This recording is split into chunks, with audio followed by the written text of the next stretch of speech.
मान लो मैंने आपको किसी ऊंची बिल्डिंग पे लेके गया, ठीक है, और वहां से आपको बोला कि अब बताओ कि इस बिल्डिंग का हाइट क्या है, नहीं तो मैं तुम्हें नीचे फेंक दूंगा। आपको मैंने कोई मेजरमेंट टेप नहीं दिया, कुछ भी नहीं दिया, तो आप उस बिल्डिंग का हाइट कैसे बताओगे? तो आज के वीडियो में हम लोग इसी सवाल का जवाब ढूंढेंगे। इसी वीडियो के साथ स्टार्ट क्या हो रहा है अपना, प्रोजेक्टाइल मोशन। ऑलराइट, तो सबसे पहले समझते हैं कि what is projectile motion. What is projectile motion? अब देखो काफी आसान सी बात है। प्रोजेक्टाइल मोशन क्या होता है? तो मोशन तो आप पहले ही जानते हो कि किसी भी रुके हुए ऑब्जेक्ट के एस्पेक्ट में अगर कोई मूव करे, रेफरेंस में कोई मूव करे तो उसे मोशन कहते हैं। मतलब एक वर्ड नया क्या आया, प्रोजेक्टाइल। ये वर्ड क्या होता है? ये वर्ड किसी ऑब्जेक्ट के लिए आता है। ये किसके लिए आता है? ऑब्जेक्ट के लिए। और वैसे ऑब्जेक्ट के लिए आता है जिसे हम हॉरिजॉन्टल यानी ग्राउंड हमेशा हॉरिजॉन्टल माना जाता है, तो हॉरिजॉन्टल से किसी एंगल पे उसको फेंकते हैं। तो उस ऑब्जेक्ट को, जैसे ये मैंने एक स्टोन ले लिया या कुछ भी लिया, इसको मैंने ग्राउंड से कुछ उछाला, हाँ, किसी एंगल से उछाला, तो उसको हम लोग उस ऑब्जेक्ट को प्रोजेक्टाइल कहते हैं।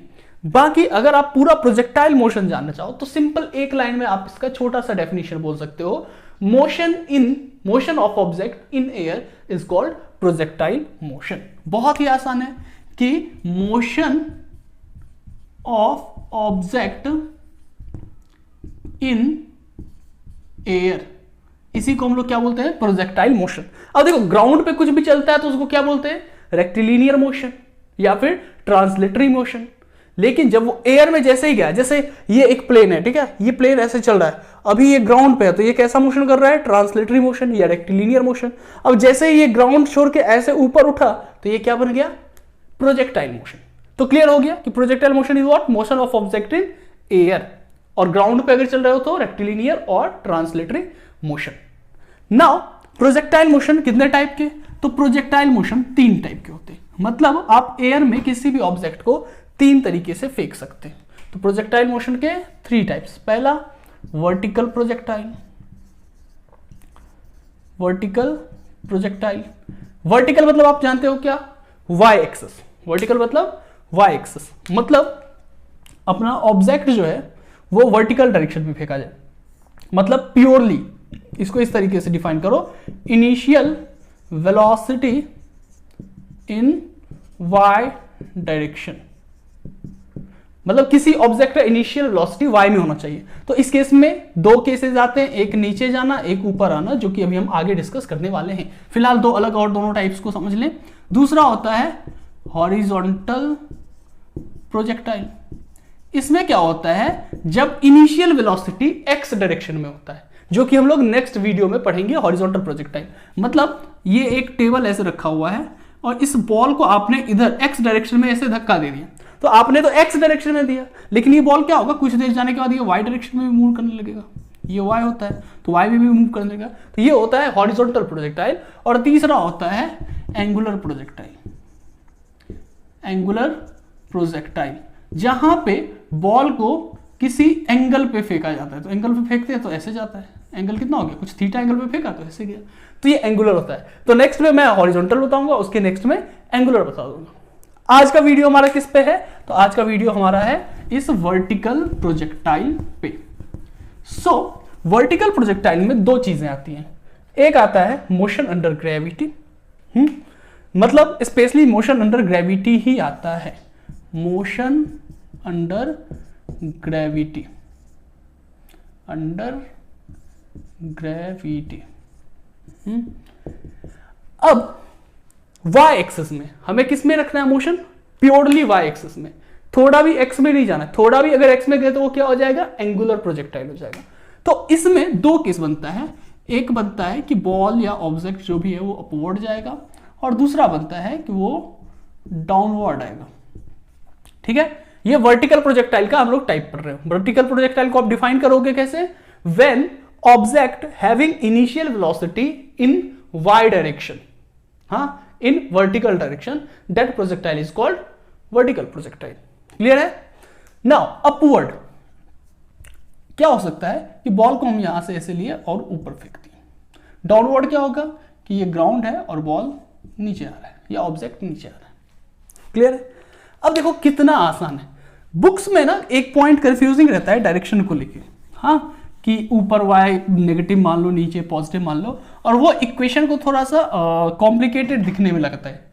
तो अपन कुछ किसी भी चीज को पॉजिटिव नेगेटिव नहीं मांगेंगे, बस ग्रेविटी को मानेंगे, एक्सेलरेशन ड्यू टू ग्रेविटी को। अब समझना, ये बॉल ऐसे जाएगा, डॉट डॉट डॉट ऐसे गया और फिर ऐसे करके वापस आ जाएगा। हाँ, ये देखो अब जिस पाथ पे गया उसी पाथ पे आएगा, ये मत समझना कि थोड़ा सा उधर हो जाएगा। जैसे ऐसे गया ना तो इसी पाथ पे फिर नीचे आएगा, ये दिखाने के लिए मैंने अलग से बनाया। नाउ ऊपर जाने के लिए व्हेन गोइंग अपवर्ड, तो अपवर्ड के टाइम में हमें यहां से कुछ वेलोसिटी देना होगा जिसको हम लोग यू कह सकते हैं। तो हमने यू वेलोसिटी से बॉल को ऊपर फेंका। अब क्या होगा, बॉल जैसे ऊपर जा रहा है तो अर्थ उसको क्या करेगा, नीचे की ओर खींचेगा, नीचे की ओर अर्थ उसको खींचेगा। तो इनिशियल वेलोसिटी तो u हो गया, इनिशियल वेलोसिटी क्या हो गया u, acceleration due to gravity, acceleration due to gravity वो किधर लगेगा, नीचे की ओर। मतलब बॉल ऊपर जा रहा है और फोर्स नीचे की ओर लगा, यानी नेगेटिव डायरेक्शन में लगा। मतलब बॉल की स्पीड को क्या किया जा रहा है, कम किया जा रहा है, बॉल की स्पीड को कम किया जा रहा है। तो acceleration due to gravity upward के केस में हम लोग नेगेटिव लेते हैं, तो माइनस जी। नेगेटिव क्यों ले, समझ में आ रहा है ना, कि आप इसके स्पीड को कम कर रहे हो, आप इसको सपोर्ट नहीं कर रहे हो, आप इसको अपोज कर रहे हो, आप इसके स्पीड को अपोज कर रहे हो, रिड्यूस करते जा रहे हो, कम करते जा रहे हो। मतलब अगर आपने यहां पे कुछ 10 मीटर पर सेकेंड से बॉल को फेंका है तो ये यहां ऊपर जाते जाते कम होता जाएगा। अच्छा, ऊपर जाने को हम लोग एस, डिस्प्लेसमेंट को हम लोग कुछ y मान सकते हैं कि y डिस्प्लेसमेंट था, मतलब इसका हाइट, y को हम लोग हाइट, तो y को h से भी लिखा जाता है हाइट। हाँ, तो ये हाइट हो गया। अब a माइनस जी आ गया, इसका वैल्यू कितना होता है, 9.8 मीटर पर सेकेंड स्क्वायर। ये बात ध्यान रखना, 9.8 मीटर पर सेकेंड स्क्वायर। जिस क्वेश्चन में 10 लेना होगा तो बुक मेंशन कर देता है वहां पे टेक जी इक्वल्स टू 10। अगर ये लाइन नहीं लिखा हुआ है टेक जी इक्वल्स टू 10 तो आपको हमेशा 9.8 लेके ही बनाना होगा। क्लियर है? तो ये हो गया। अब क्या होगा, बॉल का स्पीड ऊपर जाते वक्त, ये मैं यहां पे थोड़ा सा फिगर बना लेता हूं, ऊपर जाते वक्त जैसे यहां से आपने फेंका 10 से, तो यहां पे रिड्यूस होकर इसका स्पीड कितना हो जाएगा 8, यहां पे इसका स्पीड कुछ 5, फिर 4, 3, 2, 1 और 0। यहां आके स्पीड इसका क्या हो जाएगा 0। ये इसका क्या होगा, मैक्सिमम हाइट। ये क्या होगा, मैक्सिमम हाइट। तो at H max final velocity कितना हो जाएगा 0। मतलब अब अगर अपवर्ड की बात करो तो बॉल को आपने 10 से फेंका तो वो 8, 5, 4, 7 होके 0 हो गया। तो फाइनली जब ये 0 हो जाएगा तो यहां आके रुक गया। अब जैसे ही रुक गया तो अर्थ क्या कर रहा था, नीचे खींच ही रहा था, तो अब ये बॉल नीचे आने लगता है। तो पहले अगर हम ऊपर जाने वाले की बात कर ले तो ये ऐसे हो गया। तो अब यहां से आपको u पता है, a पता है, h पता है, फाइनल वेलोसिटी पता है, तो आप डिफरेंट इक्वेशन बना सकते हो। आपको पता है 3 equation, v equals to u plus at, s equals to ut plus half at square और v square equals to u square plus 2as। ये पता है। तो अब अगर मैं आपसे पूछूं कि ये कितनी हाइट तक गया होगा, ये कितने हाइट तक गया होगा, यानी h पूछ रहा हूं, यानी s पूछ रहा हूं, तो s का फॉर्मूला क्या, ut plus half at square, ये लगा सकते हैं। या फिर उससे सबसे अच्छा ये रहेगा v square equals to u square plus 2as, तो s इक्वल्स टू क्या हो जाएगा v square minus u square by 2a। ध्यान क्या रखना है, सारे y एक्सिस के हैं, तो y समझ में आ रहा है। तो अब यहां से क्या हो जाएगा vy कितना, तो vy मतलब फाइनल वेलोसिटी कितना 0। फाइनल वेलोसिटी यहां पे बॉल का क्या हो गया, इसको फाइनल वेलोसिटी बोलेंगे ना, v इक्वल्स टू 0। तो फाइनल वेलोसिटी 0 का स्क्वायर 0 माइनस u स्क्वायर, हमारे पास कुछ u ही दिया हुआ था तो u स्क्वायर अपॉन 2ay कितना था माइनस जी, ऊपर जाते वक्त माइनस जी, तो माइनस जी, तो माइनस इधर आ गया, तो ये माइनस और ये माइनस चल बसे, तो u स्क्वायर अपॉन 2g, ये बन गया क्या s।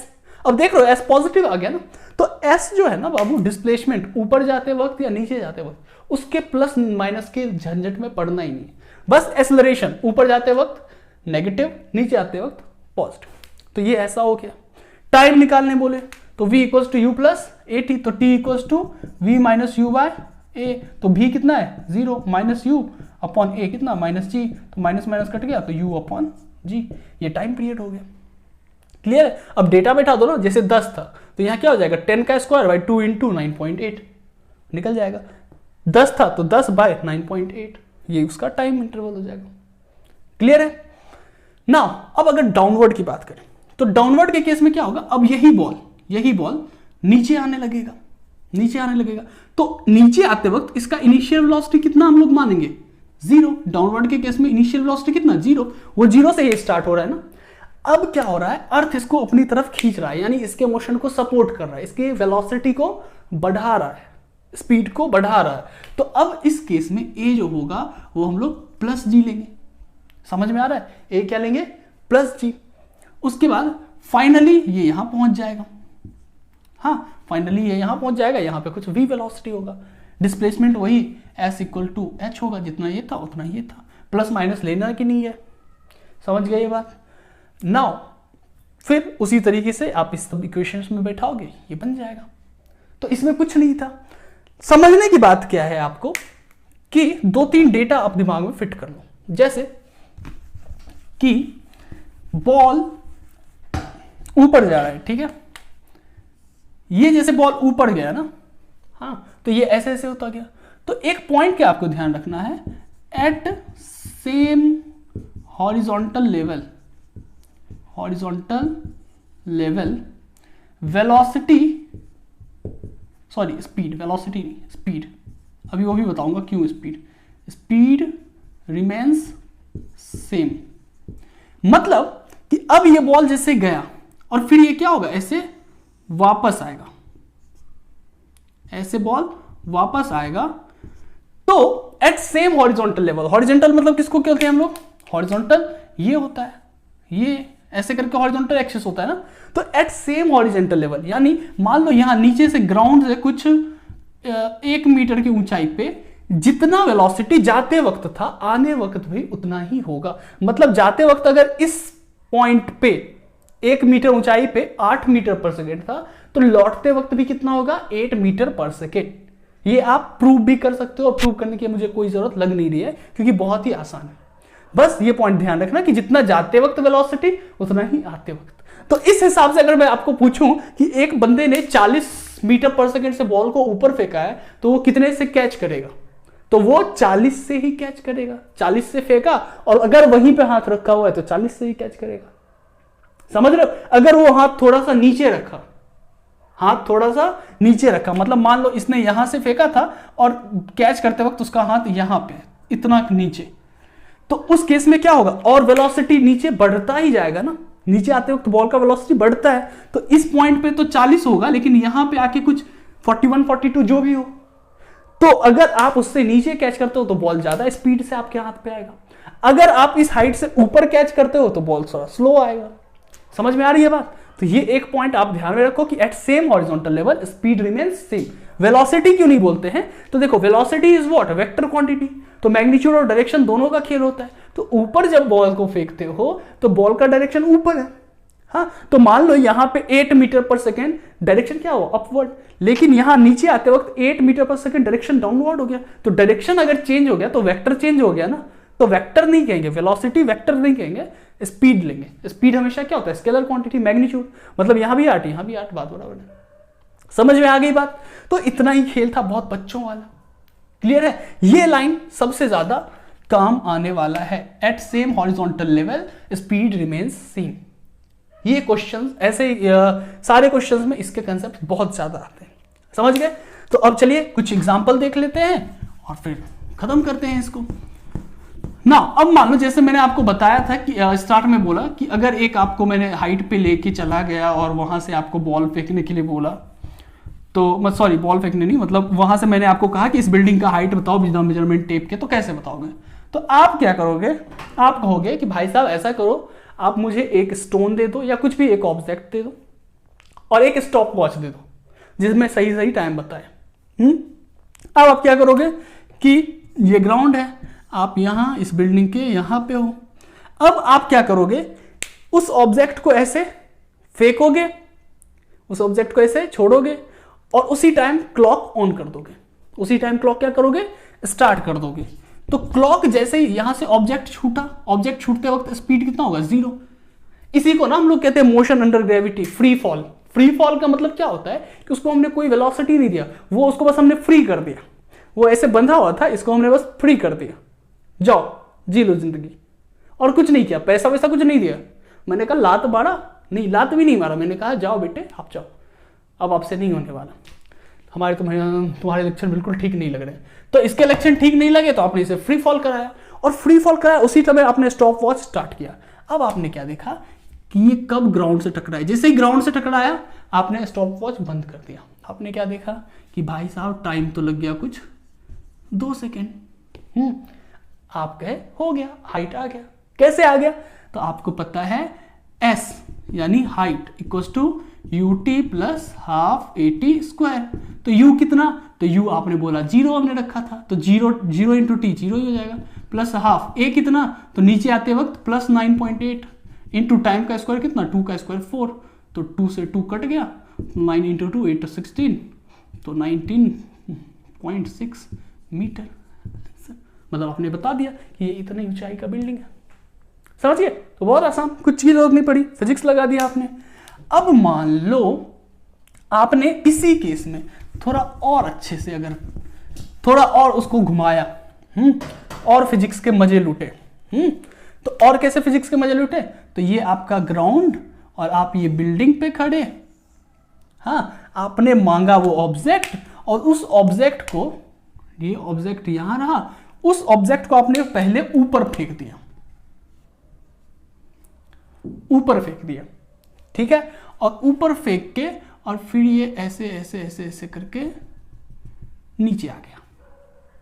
अब आपको बताना है कि ये क्या हाइट होगा, ये क्या हाइट होगा, ऐसे करके, ठीक है, और ये टोटल हाइट कितना होगा। तो इस केस में अब देखो यहां पे एक बात क्या आ जाएगी, आपके पास ऐसा कोई मशीन तो होगा नहीं कि आपने किस वेलोसिटी से ऐसे फेंका जो आपको पता चल जाए। हाँ, तो इस केस में आपको मैंने एक डेटा क्या अवेलेबल करवा दिया कि यहां से ये बॉल, या चलो उस वो काम आपने नहीं किया, हाँ आपकी आंख बहुत तेज है, आपने देख लिया कि यहां जब फेंका था उस समय क्लॉक स्टार्ट किया, और जब बॉल यहां इस टॉप पे पहुंच गया तो वहां पे जाके आपने क्लॉक रोक दिया। हाँ, तो यहां से इस टॉप तक पहुंचने में कितना टाइम लग गया, क्लॉक कुछ मान लो t इक्वल्स टू 2 सेकेंड ही ले लेते हैं, चलो कोई नहीं 2 सेकेंड, ठीक है, कि यहां से इस हाइट तक, ये क्या हाइट है, मैक्सिमम हाइट तक पहुंचने में इसको 2 सेकेंड लगा। तो ये h1 हमने लिख दिया। तो अब यहां से हम h1 तो निकाल सकते हैं, h1 कितना होगा, तो वही ut plus half AT square. तो ut तो हमें पता नहीं है, तो क्या लगाओगे, v square minus u square by 2a, v equals to u plus AT। तो a पता है हमें, t पता है, v equals to u plus AT। तो v कितना होगा, तो यहां आके बॉल रुक ही गया होगा ना, तो फाइनल वेलोसिटी 0। u हमारे पास नहीं पता है तो u को u रहने दिए, प्लस a कितना था, ऊपर जाते वक्त माइनस 9.8 इंटू टाइम कितना था, तो 2 सेकेंड। तो यहां से क्या हो गया कि ये u इधर आ गया, तो minus u equals to minus 19.6 metre. तो माइनस माइनस कट गया, तो u equals to metre per second ना, तो 19.6 मीटर पर सेकेंड। मतलब कि आपने किस वेलोसिटी से बॉल को फेंका था, 19.6 मीटर पर सेकेंड से। तो अब ये हाइट तो आप आराम से निकाल ही लोगे, s equals to ut plus half AT square, u दिया हुआ है, t दिया हुआ है, a दिया हुआ है, तो ये h1 भी निकल जाएगा। अब h2 भी निकल जाएगा, पूछो कैसे, तो आपको ये पता है, या तो यहां से ये पूरा सेकेंड फ्रेम मान लो और इस तरीके से निकाल दो, नहीं तो वही क्लॉक तो आपके पास है ही, तो टाइम आप कैलकुलेट करते रहोगे। नहीं तो आप देखो यहां पे रिटर्न होते वक्त भी यहां पे कितना वेलोसिटी होगा, तो यही 19.6, और फिर यहां जब टच करेगा तो क्लॉक रोक दो, क्लॉक रोक दो। अब मान लो यहां पे टच करने में इसको कितना टाइम लगा, कुछ 1 सेकेंड लगा, कितना लगा, 1 सेकेंड। अब देखो अभी केस कैसे बदल रहा है, अब जिस हाइट पे आप हो वहां पे वेलोसिटी बॉल का कितना है 19.6 मीटर पर सेकेंड। तो यहां से अब आप आराम से निकाल दोगे ये h2 हाइट कितना होगा, तो h2 equals to ut plus half A T square, ut plus half A T square. अब देखो u, तो यहाँ पे u कितना 19.6 इंटू टाइम कितना 1 सेकेंड प्लस हाफ ए कितना 9.8, नीचे आ रहा है ना तो प्लस 9.8 इंटू टी स्क्वायर यानी 1 का स्क्वायर। अब यहाँ से निकल गया 19.6 प्लस 4.9